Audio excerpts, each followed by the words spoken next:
53 বছর পরে আমরা নতুন আসাদকে দেখেছি, আবু সাঈদ, যিনি 2 হাত প্রসারিত করে স্বৈরাচারী ফ্যাসিস্ট সরকারের গুলির মুখের সামনে দাঁড়িয়েছেন।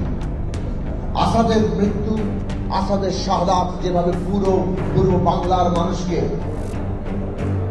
একটা আবেগীয় বন্ধনে একত্রিত করেছিল, 53 বছর পরে আবারও সে আবু সাঈদের শাহাদাত সমস্ত বাংলাদেশের মানুষকে ওই আবেগীয় বন্ধনে বেঁধে দিয়েছে।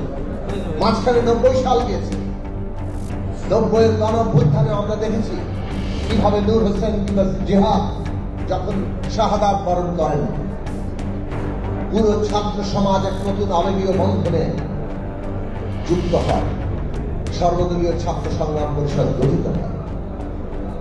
কিন্তু 71-এর পরে 72 যেমন আমাদেরকে হতাশ করেছে, 90-এর পরে 91 সালও হতাশ করেছে।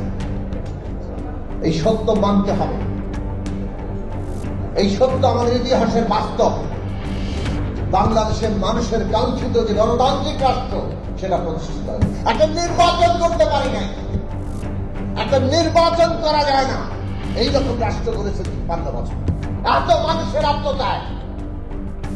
আজকে আবু সাঈদ এবং এই হাজার শত যে আত্মদান, হাজার হাজার তরুণরা তাদের অঙ্গহানি ঘটেছে, চক্ষু হারিয়েছে, তাদের আত্মদান যেন আবারও বেহাত না হয়, আবারও তাদের আত্মদান যেন ব্যর্থ না হয়ে যায়। বাংলাদেশ একটা গণতান্ত্রিক রাষ্ট্র হবে, এইবার অনেক সুস্পষ্টভাবে সেই লক্ষ্যকে একটা রাজনৈতিক কর্মসূচিতে পরিণত করা হয়েছে।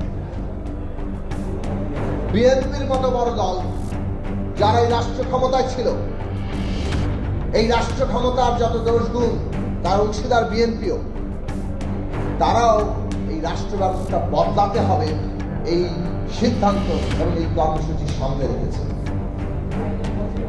কাজেই এইটা বাংলাদেশের জন্য একটা ঐতিহাসিক মুহূর্ত। আজকে বাংলাদেশের সমস্ত মানুষের সচেতন হওয়া দরকার।